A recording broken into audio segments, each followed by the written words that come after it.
Priyanka ji, KC Venugopal ji, VD Satishan ji, Praveen Kumar ji, Murli Dharan ji, Anil Kumar ji, T. Siddiq ji, Qasim ji, Cheria Mohammed ji, Congress Party and UDF leaders and workers, brothers and sisters, I'd like to welcome you here this morning. വേദിയിലുള്ള Congress പാർട്ടിയുടെ നേതാക്കളെ, അതുപോലെ പ്രവർത്തകരെ, ഐക്യജനാധിപത്യ മുന്നണിയുടെ നേതാക്കളെ, പ്രവർത്തകരെ, എന്റെ പ്രിയപ്പെട്ട സഹോദരി സഹോദരന്മാരെ, നിങ്ങളെ എല്ലാവരെയും ഞാൻ ഇവിടേക്ക് സ്വാഗതം ചെയ്യുന്നു. I would like to start by paying tribute to the victims of Mundakai and Churunlamala. Mundakkai Chooralmala ദുരന്തത്തിൽ അവിടെയുള്ള ദുരിതബാധിതർക്ക് അവർക്ക് ആദരാഞ്ജലികൾ അർപ്പിച്ചുകൊണ്ട് ഞാൻ ആരംഭിക്കുകയാണ്. And say that we all stand with the people who lost family members, who lost property, who suffered. ആ ദുരന്തത്തിൽ ബുദ്ധിമുട്ടിയവർക്ക്, ആ ദുരന്തത്തിൽ കുടുംബാംഗങ്ങളെ നഷ്ടപ്പെട്ടു പോയവർക്ക്, ആ ദുരന്തത്തിൽ വസ്തുവും എല്ലാം നഷ്ടപ്പെട്ടവർ, അവരോടൊപ്പം നമ്മൾ ചേർന്ന് നിൽക്കുകയാണ്, അവരോടൊപ്പം നിൽക്കുകയാണ് എന്ന് പറഞ്ഞുകൊണ്ട് ഞാൻ ആരംഭിക്കുന്നു. While I was coming here in the car, we were discussing what the UDF and Congress Party should do for the people who suffered as a result of the tragedy. ഇവിടെ ഉണ്ടായി ഈ ദുരന്തത്തിന്റെ ഫലമായി വളരെയധികം ബുദ്ധിമുട്ട് അനുഭവിച്ച ആളുകൾക്ക് വേണ്ടി ഐക്യജനാധിപത്യ മുന്നണിയും കോൺഗ്രസും എന്താണ് ചെയ്യേണ്ടതെന്ന് ഇങ്ങോട്ട് വരുമ്പോൾ വണ്ടിയിലിരുന്ന് ഞങ്ങൾ ചർച്ച ചെയ്തുകൊണ്ടിരിക്കുകയായിരുന്നു. And unfortunately, we are not in government, so we cannot do what a government can do. ദൗർഭാഗ്യകരമെന്ന് പറയട്ടെ, നമ്മളിപ്പോൾ ഗവൺമെന്റിലില്ല, അധികാരത്തിലില്ലാത്തത് കൊണ്ട് ഒരു ഗവൺമെന്റിന് എന്താണോ ചെയ്യാൻ പറ്റുന്നത് അത് നമുക്കിപ്പോൾ ചെയ്യാൻ സാധിക്കില്ല. So I was telling my sister and Mr. Venugopal that every member of the Congress Party, every member of the UDF should put full pressure on the government of Kerala to help the victims of the tragedy. അതുകൊണ്ട് ഞാൻ എൻ്റെ സഹോദരിയോടും ശ്രീ വേണുഗോപാലിനോട് പറയുകയായിരുന്നു, കോൺഗ്രസ് പാർട്ടിയുടെ ഓരോ വ്യക്തിയും ഐക്യജനാധിപത്യ മുന്നണിയുടെ ഓരോ പ്രവർത്തകരും അവിടുത്തെ ദുരിതബാധിതരായ ആളുകളെ സഹായിക്കാൻ ഈ ഗവൺമെന്റിനോട് സമ്മർദ്ദം ചെലുത്തണം എന്ന് ഞാൻ പറയുകയായിരുന്നു. And we also remember the spirit of the people who were victims of the tragedy. ആ ദുരന്തത്തിൽ ഇരകളാക്കപ്പെട്ട മനുഷ്യരുടെ അവരുടെ ഒരു ചൈതന്യം, അവരുടെ ശക്തി, അതും നമ്മളിപ്പോൾ ഓർമ്മിക്കുകയാണ്. We saw with our own eyes the shopkeepers who opened their shops for victims and allowed them to take whatever they needed. അവിടെ നമുക്കറിയാം, നമ്മൾ ഞങ്ങളുടെ കണ്ണുകൾ കൊണ്ട് കണ്ടതാണ്, അവിടെ ആ ദുരന്ത ബാധിതരായവർക്ക് വേണ്ടി സ്വന്തം കടകൾ തുറന്നു കൊടുത്ത് എന്ത് വേണമെങ്കിലും എടുത്തോളാൻ പറഞ്ഞ കച്ചവടക്കാരെ നമ്മൾ കണ്ടതാണ്. We saw how the people of Kerala supported the people of Wayanad. വയനാട്ടിലെ ജനങ്ങളെ കേരളത്തിലെ മുഴുവൻ ജനങ്ങളും എങ്ങനെയാണ് പിന്തുണച്ചത് എന്ന് നമ്മൾ കണ്ടതാണ്. And a good symbol is the Cafe July 30th. Cafe July 30th എന്ന് പറയുന്നതാണ് അങ്ങനെ സഹായിച്ചതിന്റെ ഒരു വലിയ പ്രതീകം എന്ന് പറയുന്നത്. Nofal from Mepadi, who lost 11 members of his family on July 30th. Few days back he opened a cafe called July 30th to honor his wife's dream of opening a cafe. കുടുംബാംഗങ്ങളായ 11 പേരെ നഷ്ടപ്പെട്ട നൗഫൽ എന്ന് പറയുന്ന ആള് ആ ദിവസത്തിന്റെ ഓർമ്മയ്ക്ക്, July 30ന്റെ ഓർമ്മയ്ക്ക് July 30 എന്ന് പറയുന്ന ഒരു കഫേ അവിടെ ആരംഭിച്ചു, പ്രത്യേകിച്ചും തന്റെ ഭാര്യയുടെ ജീവിത പങ്കാളിയുടെ ഓർമ്മയ്ക്കായി. And next time I'm in the vicinity, I will go to his cafe to give him my support. ഇനി ഞാൻ ആ കഫേയുടെ അടുത്തെത്തുന്ന അടുത്ത സമയം ഞാൻ അവിടെ പോയി അദ്ദേഹത്തിന് പിന്തുണ കൊടുക്കാൻ വേണ്ടി ഞാൻ ആ നൗഫലിന്റെ കഫേയിൽ പോകും. And I recommend all others, when they pass by, they should also go and have coffee there. ഇവിടെയുള്ള എല്ലാവരോടും ഞാൻ നിങ്ങൾക്കൊരു ശുപാർശ നൽകുകയാണ്, നിങ്ങളൊക്കെ അതുവഴി പോകുമ്പോൾ അവിടെ പോയി ആ നൗഫലിന്റെ കഫേയിൽ പോയി കോഫി കുടിക്കണം എന്ന് ഞാൻ നിങ്ങളോടും പറയുകയാണ്. It will not be a big thing for you. നിങ്ങൾക്കത് വലിയൊരു കാര്യമല്ല അവിടെ പോകുന്നത്. You will just go and have coffee. നിങ്ങൾ അവിടെ പോയി ഒരു ചെറിയ കാപ്പി കുടിക്കും. But you will give confidence to those who suffered in the tragedy. പക്ഷെ അതിലൂടെ നിങ്ങൾ ചെയ്യുന്നത് ആ ദുരന്തത്തിൽ ബുദ്ധിമുട്ട് അനുഭവിച്ച മനുഷ്യർക്ക് നിങ്ങൾ ആത്മവിശ്വാസം കൊടുക്കുകയാണ് അതിലൂടെ നിങ്ങൾ ചെയ്യുന്നത്. People of Wayanad have the habit of giving confidence to people. വയനാട്ടിലെ ജനങ്ങൾക്ക് മറ്റുള്ളവർക്ക് ആത്മവിശ്വാസം കൊടുക്കുക എന്നൊരു സ്വഭാവമുണ്ട്, ശീലമുണ്ട്. I was in Parliament when my sister came for the first time. ഞാൻ എൻ്റെ അനുജത്തി, എൻ്റെ സഹോദരി പാർലമെന്റിലേക്ക് വന്ന ദിവസം, ആദ്യമായി വന്ന സമയം ഞാൻ പാർലമെന്റിലുണ്ടായിരുന്നു. And she is your new member of Parliament. എൻ്റെ സഹോദരി എന്ന് പറയുന്നത് നിങ്ങളുടെ ഇന്ത്യൻ പാർലമെന്റിലെ പുതിയ ജനപ്രതിനിധിയാണ്. And 5 years ago, you elected me as your member of Parliament. 5 വർഷങ്ങൾക്ക് മുമ്പ് നിങ്ങൾ എന്നെ നിങ്ങളുടെ പാർലമെന്റിലെ ജനപ്രതിനിധിയായി തെരഞ്ഞെടുത്തു. And I was thinking, while my sister was taking her oath, that how has she arrived at the point where she's taking her oath? എൻ്റെ സഹോദരി സത്യപ്രതിജ്ഞ ചെയ്തപ്പം ഞാൻ ആലോചിക്കുകയായിരുന്നു, ഇന്ന് സത്യപ്രതിജ്ഞ ചെയ്യുന്ന ആ തലത്തിലേക്ക് എങ്ങനെയാണ് എൻ്റെ സഹോദരി എത്തിച്ചേർന്നത്. 5 years ago, I also stood and took my oath. 5 വർഷങ്ങൾക്ക് മുമ്പ് ഞാനും അവിടെ നിന്ന് എൻ്റെ സത്യപ്രതിജ്ഞ ചെയ്തു. Of course, it was an older parliament building, a nicer parliament building. പക്ഷേ അന്നത്തേതെന്ന് പറയുന്നത് പഴയ പാർലമെന്റ് കെട്ടിടമായിരുന്നു, കുറച്ചുകൂടെ നല്ല parliament കെട്ടിടമായിരുന്നു അന്നത്തേത്. But we both took our oath and said the same thing. പക്ഷെ ഞങ്ങൾ രണ്ടുപേരും ഞങ്ങളുടെ സത്യപ്രതിജ്ഞ ചെയ്തു. ഒരേ കാര്യമാണ് ഞങ്ങൾ രണ്ടുപേരും സത്യപ്രതിജ്ഞ ചെയ്തപ്പോൾ പറഞ്ഞത്. And so I was thinking, how did my sister arrive at that point? And I realized that it was a feeling inside the heart of the people of Wayanad that made her arrive there. ഞാൻ ആലോചിക്കുകയായിരുന്നു എൻ്റെ സഹോദരി അവിടെ എത്തിച്ചേർന്നത് എന്താണ്. അപ്പൊ ഞാൻ ചിന്തിക്കുകയായിരുന്നു, എനിക്ക് മനസ്സിലായി വയനാട്ടിലെ ജനങ്ങളുടെ ഹൃദയത്തിലുള്ള ഒരു തോന്നലാണ്, വികാരമാണ് എൻ്റെ സഹോദരി അവിടെ എത്തിച്ചതെന്ന്. She won by over 4 lakh votes. 4 ലക്ഷത്തിലധികം ഭൂരിപക്ഷത്തിൽ കൂടിയാണ്, വോട്ടുകൾ നേടിയാണ് എൻ്റെ സഹോദരി ഭൂരിപക്ഷം നേടിയാണ് വിജയിച്ചത്. What was the total vote she got? എത്രയാണ് മുഴുവനായി കിട്ടിയ വോട്ടുകൾ? 9,52,000. So she got 9,52,000 votes. 9,52,000 വോട്ടുകളാണ് എൻ്റെ സഹോദരിക്ക് ലഭിച്ചത്. That means that total vote नहीं, उनको कितना मिला? 6,60,000. 6 lakh, sorry. ക്ഷമിക്കണം, 6,60,000 votes she got. 9,52,000 വോട്ടുകൾ പോൾ ചെയ്തതിൽ 6,60,000 വോട്ടുകളാണ് എൻ്റെ സഹോദരിക്ക് ലഭിച്ചത്. That means in 6,60,000 people's heart there was a feeling towards making my sister reach that point. അതിന്റെ അർത്ഥം എന്ന് പറഞ്ഞാൽ വയനാട്ടിലെ 6,60,000 ജനങ്ങളുടെ മനസ്സിൽ എൻ്റെ സഹോദരി അവിടെ എത്തണം എന്ന തോന്നലുണ്ടായിരുന്നു എന്നതാണ് അതിന്റെ അർത്ഥം. And knowing my sister, I'm also sure that many of the people who voted for the opposition thought that maybe we should give her the vote, but then they decided to give it to the opposition. എനിക്ക് എൻ്റെ അനുജത്തെ അറിയാവുന്നതുകൊണ്ട് എനിക്കറിയാം, ഒരുപക്ഷെ പ്രതിപക്ഷത്തിൽ, അതായത് എതിർ സ്ഥാനാർത്ഥിക്ക് വേണ്ടി vote ചെയ്ത ആളുകളും ചിന്തിച്ചിട്ടുണ്ടാവും, ഒരു പക്ഷേ പ്രിയങ്ക ഗാന്ധിക്ക് വോട്ട് ചെയ്തേക്കാം എന്ന് ചിന്തിച്ചിട്ടായിരിക്കും അവർ മറ്റു സ്ഥാനാർത്ഥിക്ക് വോട്ട് ചെയ്തത്. So when we are sitting in parliament, we have to realize that of course we are individuals. പാർലമെന്റിൽ നമ്മൾ ജനപ്രതിനിധിയായിരിക്കുമ്പോൾ നമുക്ക് മനസ്സിലാക്കേണ്ട ഒരു കാര്യമുണ്ട്, തിരിച്ചറിയേണ്ട ഒരു കാര്യമുണ്ട്. തീർച്ചയായിട്ടും നമ്മൾ വ്യക്തികളാണ്. And Priyanka is an individual and Rahul is an individual taking the oath. Priyanka എന്ന് പറയുന്നതും രാഹുൽ എന്ന് പറയുന്നതും സത്യപ്രതിജ്ഞ ചെയ്യുന്ന 2 വ്യക്തികളാണ്. But actually, more than an individual, we are a feeling in the heart of the people of Wayanad. പക്ഷേ സത്യത്തിൽ പറഞ്ഞാൽ വ്യക്തികൾ എന്നതുപരി ഞങ്ങൾ 2 പേരും, രാഹുൽ എന്നതും പ്രിയങ്ക എന്നതും വയനാട്ടിലെ ജനങ്ങളുടെ ഹൃദയത്തിലുള്ള ഒരു വികാരമാണ്.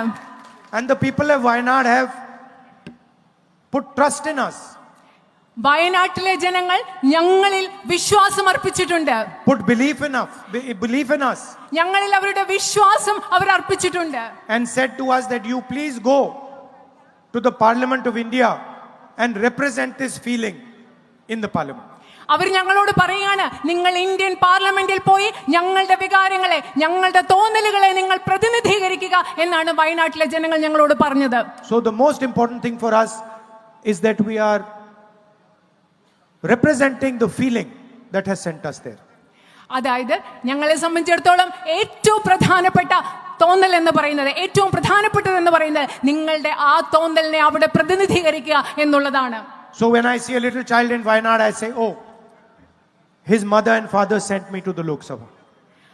ഇവിടെ വയനാട്ടിൽ ഒരു കൊച്ചുകുട്ടിയെ കാണുമ്പോൾ ഞാനിപ്പോൾ ചിന്തിക്കും, ആ കുട്ടിയുടെ അച്ഛനും അമ്മയാണ് എന്നെ ലോക്സഭയിലേക്ക് അയച്ചത് എന്നാണ് ഞാൻ ചിന്തിക്കുന്നത്.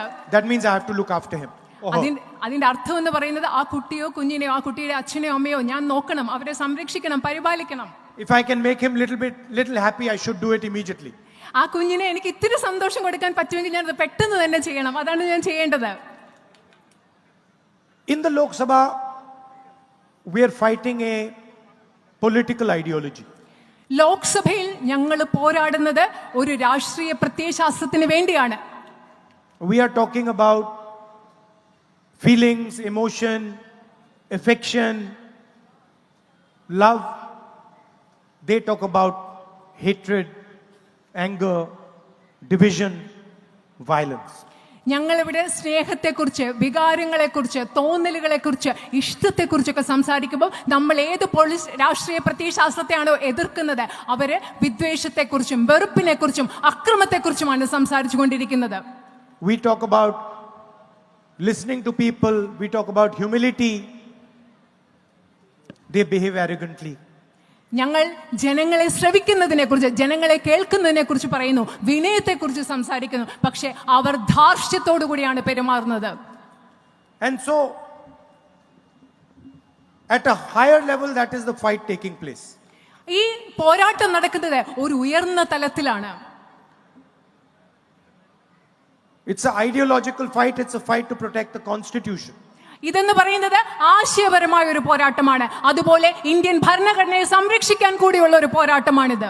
Constitution says all people should be treated equally. നമ്മുടെ ഭരണഘടന പറയുന്നത് ഈ രാജ്യത്തെ എല്ലാ ജനങ്ങളെയും തുല്യരായി കണക്കാക്കണമെന്നാണ്. Prime Minister Modi says Adani is going to be treated differently than every other Indian. പക്ഷെ പ്രധാനമന്ത്രി നരേന്ദ്രമോദി എന്ന് പറയുന്നതാണ് ഇന്ത്യയിലെ മറ്റെല്ലാ ഇന്ത്യക്കാരെക്കാളും പ്രത്യേകതയോടുകൂടി അദാനിയെ പരിഗണിക്കണമെന്നാണ് നരേന്ദ്രമോദി പറയുന്നത്. Prime Minister Modi says doesn't matter if Adani has been indicted in the United States, has been called a criminal in the United States. In India, we will not indict him. അതായത് നരേന്ദ്രമോദി പറയുന്നത് United States of അമേരിക്കയിൽ അദാനിയെ കുറ്റാരോപിതനാക്കി അദ്ദേഹത്തെ കുറ്റക്കാരൻ എന്ന് പറയുന്നു, പക്ഷെ ഇന്ത്യയിൽ ഞങ്ങൾ അദ്ദേഹത്തിനെതിരെ ഒന്നും ചെയ്യില്ല, അദ്ദേഹത്തെ ആക്രമിക്കില്ല എന്നാണ് നരേന്ദ്രമോദി പറയുന്നത്. The Indian Constitution says treat all people in India, all regions in India, all states in India fairly. Indian ഭരണഘടന പറയുന്നത് ഇന്ത്യയിലെ എല്ലാ പ്രദേശങ്ങളെ, ഇന്ത്യയിലെ എല്ലാ സംസ്ഥാനങ്ങളെയും തുല്യതയോടുകൂടി പരിഗണിക്കണമെന്നാണ് ഇന്ത്യൻ ഭരണഘടന പറയുന്നത്. Prime Minister of India says, regardless of what tragedy Wayanad has faced, I will not give them the support that is their due. പക്ഷെ ഇന്ത്യയുടെ പ്രധാനമന്ത്രി എന്താണ് പറയുന്നത്? വയനാട്ടിൽ എന്തു ദുരന്തം ഉണ്ടായിക്കൊള്ളട്ടെ, പക്ഷെ ഞാൻ അവർ അർഹതപ്പെടുന്നത് ഞാൻ നൽകില്ല എന്നാണ് ഇന്ത്യൻ പ്രധാനമന്ത്രി പറയുന്നത്. So this is the atmosphere in which we are operating. ഇന്ന് നമ്മൾ പ്രവർത്തിക്കുന്ന ഒരു അന്തരീക്ഷം എന്ന് പറയുന്നത് ഈ ഒരു അന്തരീക്ഷമാണ്. And in a sense, it is the feelings that you have and millions of other people have that give us confidence, that protect us. ഈ അന്തരീക്ഷത്തിൽ പ്രവർത്തിക്കുമ്പോൾ ഞങ്ങളെ സംരക്ഷിക്കുന്നത്, ഞങ്ങൾക്ക് ആത്മവിശ്വാസം നൽകുന്നത് നിങ്ങളുടെ തോന്നലാണ്. അതുപോലെ നിങ്ങളെ പോലെ ലക്ഷക്കണക്കിന് മനുഷ്യരുടെ തോന്നലാണ് ഞങ്ങൾക്ക് ആത്മവിശ്വാസവും സംരക്ഷണവും നൽകുന്നത്. It's quite interesting. They have the entire government at their disposal. അതായത് ഈ ഗവൺമെന്റിന്റെ കയ്യിൽ മുഴുവൻ ഗവൺമെന്റും ഭരണ സംവിധാനങ്ങളും അവരുടെ കയ്യിലുണ്ട്. They have the media at their disposal. മാധ്യമങ്ങൾ അവരുടെ താല്പര്യങ്ങൾക്കനുസരിച്ചുണ്ട്. Money. അതുപോലെ സമ്പത്തുണ്ട്. Intelligence agencies. അതുപോലെ ഈ രാജ്യത്തെ ഇന്റലിജൻസ് സംവിധാനങ്ങൾ അവരുടെ കയ്യിലുണ്ട്. CBI, ED, income tax. CBI, enforcement directorate, income tax തുടങ്ങിയ എല്ലാ സംവിധാനങ്ങളും അവരുടെ കയ്യിലുണ്ട്. Unlimited money. അതുപോലെ തന്നെ കണക്കില്ലാത്ത, അളവില്ലാത്ത സമ്പത്ത് അവരുടെ കയ്യിലുണ്ട്. And we don't have any of that. We just have the feeling of the people. പക്ഷേ ഞങ്ങളുടെ കയ്യിൽ അതൊന്നുമില്ല. പക്ഷേ ഈ രാജ്യത്തെ ജനങ്ങളുടെ വികാരങ്ങൾ, ഹൃദയം, അത് ഞങ്ങളുടെ കയ്യിലുണ്ട്. And it is surprising that the feeling of the people wins every single time. Pardon? It is surprising to me even that the feelings of the people win every single time. എന്നെക്ക് പോലും അതിശയിപ്പിക്കുന്നതാണ്. എന്നെ പോലെ അതിശയിപ്പിക്കുന്ന കാര്യം എന്താണെന്നറിയോ? അവരുടെ കയ്യിൽ ഇതൊക്കെ ഉണ്ടായിട്ടും ഈ രാജ്യത്തെ എപ്പോഴും ജയിക്കുന്നത് ഈ രാജ്യത്തെ ജനങ്ങളുടെ വികാരമാണ് എന്നുള്ളതാണ് എന്നെ പോലും അതിശയിപ്പിക്കുന്നത്. And I am confident that we will defeat the ideology of the BJP. എനിക്ക് ആത്മവിശ്വാസമുണ്ട്, BJPയുടെ പ്രത്യയശാസ്ത്രത്തെ നമ്മൾ പരാജയപ്പെടുത്തും എന്ന കാര്യത്തിൽ എനിക്ക് ആത്മവിശ്വാസമുണ്ട്. I am Priyanka's elder brother. ഞാൻ പ്രിയങ്കയുടെ മൂത്ത സഹോദരനാണ്. And I am talking to my family. ഞാനിവിടെ എൻ്റെ കുടുംബാംഗങ്ങളോടാണ് സംസാരിച്ചു കൊണ്ടിരിക്കുന്നത്. So I will take the liberty of giving her some advice in front of you. അതുകൊണ്ട് ഞാൻ നിങ്ങളുടെ മുമ്പിൽ എൻ്റെ സഹോദരിക്ക് കുറച്ച് ഉപദേശം കൊടുക്കാനുള്ള സ്വാതന്ത്ര്യം എടുക്കുകയാണ്. I know she knows this already, but I'll say it anyway. എനിക്കറിയാം എൻ്റെ സഹോദരിക്ക് ഇത് ഇപ്പൊ തന്നെ അറിയാം, പക്ഷെ ഞാൻ എന്തായാലും അത് പറയാൻ പോവുകയാണ്. That in whatever decision you take, the guide should always be the people of Wayanad. എന്ത് തീരുമാനം നിങ്ങൾ എടുത്താലും എൻ്റെ സഹോദരിയോട് ഞാൻ പറയുകയാണ്, അതിൽ നിങ്ങളുടെ മാർഗദർശി വഴികാട്ടി എന്ന് പറയുന്നത് വയനാട്ടിലെ ജനങ്ങളായിരിക്കണം. There are many people who claim to have knowledge, bureaucrats, big officers, but true knowledge always resides with the people. ഇവിടെ ഒരുപാട് ആളുകൾക്ക് അറിവുള്ള ഒരുപാട് ആളുകളുണ്ട്, ഉദ്യോഗസ്ഥരുണ്ട്, ബ്യൂറോക്രാറ്റുകളുണ്ട്. പക്ഷേ യഥാർത്ഥ അറിവെന്ന് പറയുന്നത് എപ്പോഴും ഉള്ളത് ജനങ്ങളിലാണ്. ജനങ്ങൾക്കാണ് യഥാർത്ഥ അറിവുള്ളത്. You want to understand about rice, go to a farmer. നിങ്ങൾക്ക് നെല്ലിനെ പറ്റി അറിയണം, അരിയെ പറ്റി അറിയണം, നിങ്ങൾ ആരുടെ അടുത്തേക്ക് പോകണം? ഒരു കർഷകന്റെ അടുത്തേക്ക് പോകണം. You want to understand the market, go to a shopkeeper. നിങ്ങൾക്ക് മാർക്കറ്റിനെ കുറിച്ച്, വിപണിയെ കുറിച്ച് അറിയണം, നിങ്ങൾ ഒരു കച്ചവടക്കാരന്റെ അടുത്തേക്ക് പോകണം. You want to understand the school system, go to the children, go to the teachers, go to the headmasters.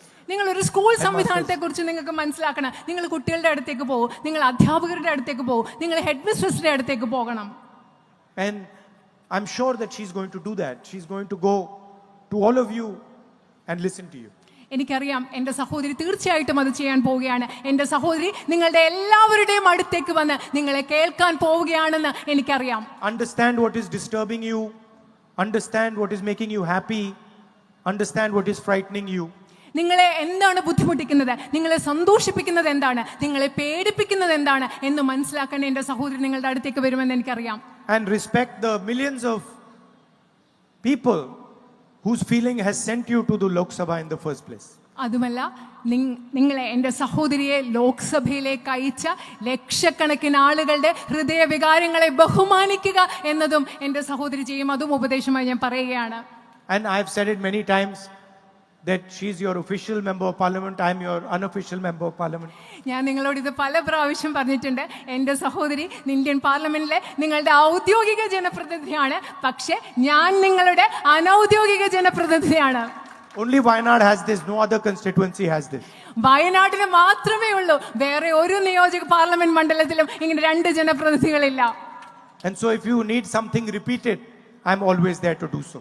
നിങ്ങൾക്ക് എന്തെങ്കിലും വേണമെങ്കിൽ ഞാൻ എല്ലായ്പ്പോഴും നിങ്ങൾക്ക് വേണ്ടി അവിടെയുണ്ട്. Thank you very much and all my love to every single person in Wayanad. വളരെയധികം നന്ദി. വയനാട്ടിലെ ഓരോ വ്യക്തിക്കും എൻ്റെ എല്ലാ സ്നേഹവും. UDF, LDF, everybody. UDF ഐക്യ ജനാധിപത്യ മുന്നണിയുടെയും ഇടതുപക്ഷ ജനാധിപത്യ മുന്നണിയുടെ LDFന്റെയും എല്ലാ പ്രവർത്തകർക്കും എൻ്റെ നന്ദി. It was an honor for me to be your member of parliament. നിങ്ങളുടെ ഇന്ത്യൻ പാർലമെന്റിലെ നിങ്ങളുടെ ജനപ്രതിനിധി ആയിരിക്കുക എന്നത് എന്നെ സംബന്ധിച്ചിടത്തോളം വലിയൊരു ആദരവായിരുന്നു. Namaskar. നമസ്കാരം. വയനാടിൽ നിന്നും ചരിത്ര ഭൂരിപക്ഷത്തിൽ ജയിച്ച് ഇന്ത്യൻ പാർലമെന്റിൽ MP ആയി സത്യപ്രതിജ്ഞ ചെയ്ത് നന്ദി പറയാൻ ഇവിടെ എത്തിയ അഭിവന്ധിയായ പ്രിയങ്ക ഗാന്ധിയെ ഈ സദസ്സിനെ അഭിമുഖീകരിച്ച് സംസാരിക്കുവാൻ ഞാൻ ക്ഷണിക്കുന്നു.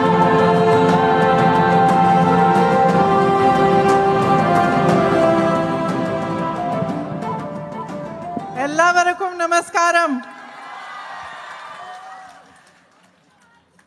My dearest sisters and brothers, my elder brother Shri Rahul Gandhi, Shri K.C. Venugopal ji, Shri V.D. Satishan ji, Shri Muralidharan ji, Shri Siddiqui ji, Shri Praveen Kumar ji, Shri Cheria Mohammed ji, Shri Qasim ji, Shri A.P. Anil Kumar ji. I welcome all of you to this meeting. വേദിയിലിരിക്കുന്ന ഐക്യജനാധിപത്യ മുന്നണിയുടെയും കോൺഗ്രസിന്റെയും എല്ലാ നേതാക്കളെയും നിങ്ങളെ എല്ലാവരെയും ഞാൻ ഈ യോഗത്തിലേക്ക് സ്വാഗതം ചെയ്യുന്നു. And first of all, I thank all of you from the deepest place in my heart for bringing me here today and for making me your member of parliament. ആദ്യമായിട്ട് നിങ്ങളെ എല്ലാവരെയും ഞാൻ ഹൃദയത്തിന്റെ ആഴങ്ങളിൽ നിന്ന് ഇന്ന് എന്നെ ഇവിടെ കൊണ്ടുവന്നതിനും നിങ്ങളുടെ ജനപ്രതിനിധിയായി ഇന്ത്യൻ പാർലമെന്റിലെ ജനപ്രതിനിധിയായി തെരഞ്ഞെടുത്തതിനും ഞാൻ നിങ്ങളോട് നന്ദി പറയുകയാണ്. As you know, and I said in my very first speech here, it has been 35 years since I have been campaigning for elections. This is the first election I stood for my own election. ഞാൻ നിങ്ങളോട് ഇവിടെ വന്ന് പ്രചരണം തുടങ്ങിയ ആദ്യത്തെ പ്രസംഗത്തിൽ പറഞ്ഞതുപോലെ തന്നെ 35 വർഷങ്ങളായി ഞാൻ തെരഞ്ഞെടുപ്പ് പ്രചരണം നടത്തുകയായിരുന്നു. ഈ തെരഞ്ഞെടുപ്പാണ് ആദ്യമായി ഞാൻ തെരഞ്ഞെടുപ്പിൽ മത്സരിച്ചതെന്ന് പറയുന്നത് ഈ തെരഞ്ഞെടുപ്പാണ്. In these 35 years, I must have met millions of people in these campaigns, interacted with many crowds. ഈ 35 വർഷങ്ങളിൽ ഈ പ്രചരണങ്ങൾ നടത്തുമ്പോൾ ഒരുപാട് ജനക്കൂട്ടങ്ങളുമായി ഇടപഴകുകയും ലക്ഷക്കണക്കിന് ആളുകളെയും ഞാൻ കണ്ടിട്ടുണ്ട്. But I just want to say to you that I remember each one of you who has waited for me here in Wayanad. I remember each one of your faces. I remember each child, every mother, every sister, every brother, everyone who has come to greet me. Everyone who has waited for me on the side of the streets, outside their houses, brought me a flower, given me a hug, given me a kiss. I remember each one of you.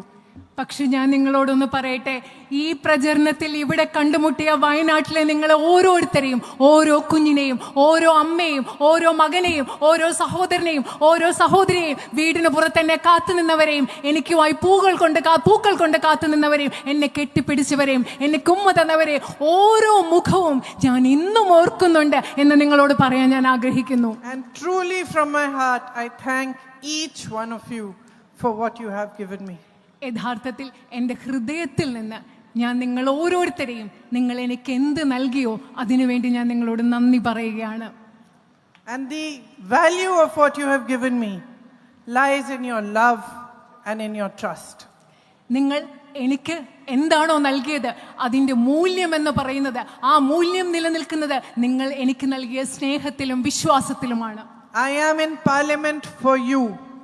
ഞാൻ Indian പാർലമെന്റിലുള്ളത് നിങ്ങൾക്ക് വേണ്ടിയാണ്, ഇവിടുത്തെ ജനങ്ങൾക്ക് വേണ്ടിയാണ്.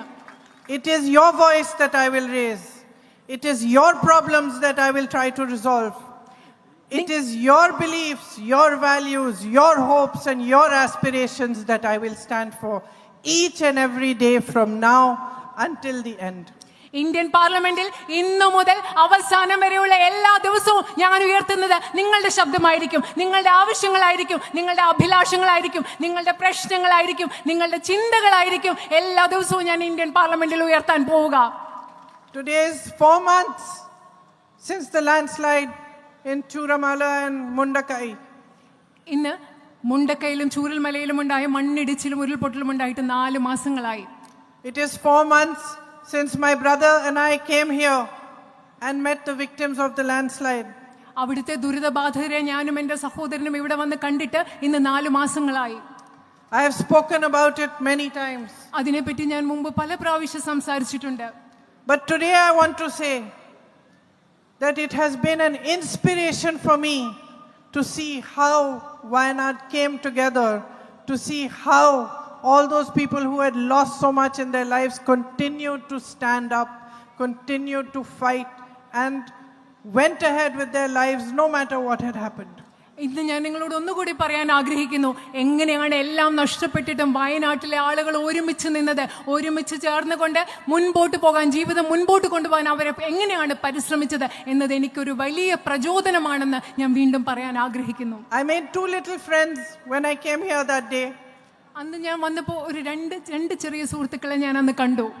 One is a young girl called Lavanya who lost her whole family. മുഴുവൻ കുടുംബത്തെ നഷ്ടപ്പെട്ട ലവാനിയ എന്ന് പറയുന്ന ഒരു ചെറിയ പെൺകുട്ടിയായിരുന്നു ഒരാൾ. And one is a young boy called Muhammad Hani who also lost his whole family and tried his best to save them. Only his grandmother was left as a survivor with him. Muhammad എന്ന് പറയുന്ന മറ്റൊരു പയ്യനെ ഞാൻ കണ്ടു. കുടുംബത്തിലെ എല്ലാവരും നഷ്ടപ്പെട്ടു. അദ്ദേഹം ആ കുട്ടി എല്ലാവരെയും രക്ഷിക്കാൻ ശ്രമിച്ചു. പക്ഷേ മുത്തശ്ശിയെ മാത്രമേ രക്ഷിക്കാൻ സാധിച്ചുള്ളൂ. And I want to share with you that while I was campaigning in the election, I was thinking, I want to send something for Hani and for Lavanya. But of course in the election we are not allowed to. So I thought after the election I'll send something small. I sent Hani a message on WhatsApp and I asked him, do you like soccer? I thought maybe I'll send him some soccer shoes or something. ഞാൻ തെരഞ്ഞെടുപ്പ് ആ സമയത്ത് തന്നെ അവരെ കണ്ടപ്പോൾ ഞാൻ വിചാരിച്ചു അവർക്ക് എന്തെങ്കിലും അയച്ചു കൊടുക്കണമെന്ന്. പക്ഷെ തെരഞ്ഞെടുപ്പിൻ്റെ സമയത്ത് ആ സമയത്ത് പ്രചരണ സമയത്തൊന്നും പറ്റിയില്ല. പക്ഷെ ഞാൻ ഒരു വാട്സപ്പിൽ ഒരു മെസ്സേജ് ഹാനിയൊക്കെ അയച്ചു. ഫുട്ബോൾ ഇഷ്ടമാണോ? ഞാൻ വിചാരിച്ചു എന്തെങ്കിലും ഫുട്ബോളിനുള്ള ഷൂകളോ എന്തെങ്കിലും അയച്ചു കൊടുക്കാമെന്ന് വിചാരിച്ചു. He said, no, I don't play much soccer. So I said, what do you do then? What are your hobbies? അപ്പോൾ ആ കുട്ടി എന്നോട് പറഞ്ഞില്ല ഞാൻ ഫുട്ബോളൊന്നും കളിക്കാറില്ല. അപ്പം ഞാൻ ചോദിച്ചു എന്തൊക്കെയാണ് വിനോദങ്ങൾ, എന്താ ചെയ്യുന്നതൊക്കെ ഞാൻ ഹാനിയോടുത്ത് ചോദിച്ചു. And he didn't reply. So after some hours, after I finished all my meetings and road shows for the day, when I picked up the phone, I saw that there was a reply from him and I looked at it and he had replied, my hobby is helping people.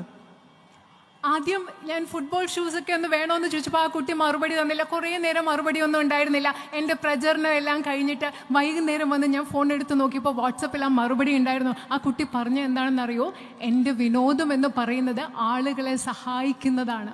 And I thought to myself, here is this child who has tried to save his mother for 6 hours from the floods and failed. Here is this child who has lost every single member of his family, and he is telling me that his hobby is helping other people who are suffering. ഞാനിപ്പോൾ ആലോചിക്കുകയായിരുന്നു, ഇവിടെ ഒരു കുട്ടി, ആ കുട്ടി 6 മണിക്കൂർ അമ്മയെ രക്ഷിക്കാൻ വേണ്ടി വെള്ളത്തിൽ നിന്ന് രക്ഷിക്കാൻ ശ്രമിച്ചിട്ട് രക്ഷപ്പെടുക്കാൻ പറ്റിയില്ല. കുടുംബാംഗങ്ങളെ മുഴുവൻ നഷ്ടപ്പെട്ടു. ആ കുട്ടി എന്നോട് പറയുകയാണ് എൻ്റെ ജീവിതത്തിലെ വിനോദം എന്ന് പറയുന്നത് മറ്റുള്ളവരെ സഹായിക്കലാണെന്ന്. Those words of Hani are a talisman for me. I have written them in my heart. ആ ഹാനിയുടെ ആ വാക്കുകൾ എന്ന് പറയുന്നത് എൻ്റെ രക്ഷാ കവചമാണ്. ആ വാക്കുകൾ ഞാൻ എൻ്റെ ഹൃദയത്തിൽ എഴുതി വെച്ചിട്ടുണ്ട്. Because this child of Wayanad, one of you, is showing me the way ahead. കാരണം വയനാട്ടിലെ ഈ കുട്ടി നിങ്ങളിൽ ഒരാൾ മുൻപോട്ട് പോകാനുള്ള വഴി എനിക്ക് കാണിച്ചു തരികയാണ്. In many ways, the political challenges we face today are like that landslide. പല അർത്ഥത്തിൽ പറഞ്ഞാൽ ഇന്ന് നമ്മുടെ രാജ്യത്ത് നമ്മൾ നേരിടുന്ന രാഷ്ട്രീയ വെല്ലുവിളികൾ എന്ന് പറയുന്നത് ഇവിടെ നടന്ന മണ്ണിടിച്ചിൽ പോലെയാണ്. There are no rules. ഒരു നിയമങ്ങളുമില്ല. There is no explanation. പലതിനും വിശദീകരണങ്ങളുമില്ല. And the behavior of the ruling party, the behavior of the BJP knows no democratic norms, no norms that we normally would adhere to in a political fight. ബിജെപിയുടെ പെരുമാറ്റത്തിൽ യാതൊരു ജനാധിപത്യ മര്യാദയുമില്ല. ഒരു രാഷ്ട്രീയ യുദ്ധത്തിൽ, രാഷ്ട്രീയ പോരാട്ടത്തിൽ പാലിക്കേണ്ട ഒരു ജനാധിപത്യ മര്യാദയും അവർ പാലിക്കുന്നില്ല. Institutions are destroyed. നമ്മുടെ രാജ്യത്തെ സ്ഥാപനങ്ങൾ നശിപ്പിക്കപ്പെട്ടുകൊണ്ടിരിക്കുകയാണ്. Even our basic faith in the electoral process, in other institutions that held our country together, wavers. ഇപ്പൊ നമ്മളുടെ രാജ്യത്തെ അടിസ്ഥാനപരമായ തെരഞ്ഞെടുപ്പ് പ്രക്രിയയിലുള്ള നമ്മുടെ അടിസ്ഥാന വിശ്വാസം, അതുപോലെ നമ്മളെ സംരക്ഷിക്കുന്ന പല സ്ഥാപനങ്ങളിലുള്ള വിശ്വാസം, ഇതൊക്കെ ഇപ്പോ ചഞ്ചലപ്പെടുന്ന ഒരു അവസ്ഥയാണുള്ളത്. And just like Hani's fight is for the basic, for his life to go on from day to day, our fight is for the basis on which our country was built. It is for the basic values of our constitution. എങ്ങനെയാണോ ഹാനിയുടെ പോരാട്ടം എന്ന് പറയുന്നത് ജീവിതത്തിൽ അടിസ്ഥാനപരമായി ഓരോ ദിവസവും മുൻപോട്ട് പോകാൻ വേണ്ടിയുള്ളതാണോ, അതുപോലെ നമ്മുടെ ഇന്നത്തെ പോരാട്ടം എന്ന് പറയുന്നത് നമ്മുടെ രാജ്യത്തെ നിലനിർത്തുന്ന അടിസ്ഥാന മൂല്യങ്ങൾക്ക് വേണ്ടിയുള്ള പോരാട്ടമാണ്. And we require the same kind of courage, the same kind of strength, the same kind of tenacity. അത് മാത്രമല്ല, നമുക്ക് അതേപോലെയുള്ള കരുത്ത് വേണം, അതുപോലെയുള്ള ധൈര്യം വേണം, അതുപോലെ പോരാടാനുള്ള വീര്യം നമുക്ക് വേണം. When I came here during the election, I told you that you gave my brother strength, that I as his sister could see how much courage he got from you. തെരഞ്ഞെടുപ്പ് പ്രചരണത്തിന് ഇവിടെ വന്നപ്പോൾ ഞാൻ നിങ്ങളോട് പറഞ്ഞു, നിങ്ങൾ എത്രമാത്രം കരുത്താണ് എൻ്റെ സഹോദരന് നൽകിയത്. ഒരു സഹോദരി എന്ന നിലയിൽ എനിക്ക് കാണാൻ പറ്റി എത്രമാത്രം നിങ്ങൾ അദ്ദേഹത്തിന് കരുത്ത് നൽകിയെന്ന്. By making me a member of parliament, by showing me your love, by giving me your support, you are also giving me your strength and you are also giving me courage. അതുമാത്രമല്ല, ഇന്ന് നിങ്ങളുടെ ജനപ്രതിനിധിയായി നിങ്ങൾ എന്നെ തെരഞ്ഞെടുത്തതിലൂടെ, നിങ്ങളുടെ പിന്തുണ എനിക്ക് നൽകുന്നതിലൂടെ, നിങ്ങളുടെ സ്നേഹം എനിക്ക് നൽകുന്നതിലൂടെ നിങ്ങൾ എനിക്കും നിങ്ങളുടെ ധൈര്യം നൽകുകയാണ്, നിങ്ങളുടെ കരുത്ത് എനിക്ക് നിങ്ങൾ നൽകുകയാണ്. I am here to learn from you. I am here to understand your problems in depth. ഞാൻ നിങ്ങളിൽ നിന്ന് പഠിക്കാനാണ് ഇവിടെ വന്നിരിക്കുന്നത്. ആഴത്തിൽ നിങ്ങളുടെ പ്രശ്നങ്ങൾ മനസ്സിലാക്കാനാണ് ഞാൻ ഇവിടെ ഉള്ളത്. Of course, I know about the night ban. I know about the man-animal conflict, the need for health services, the need for better educational institutions. But I am now here to fight for all of this, to work with you, to understand them properly from you. I will come to you. I will come to your houses.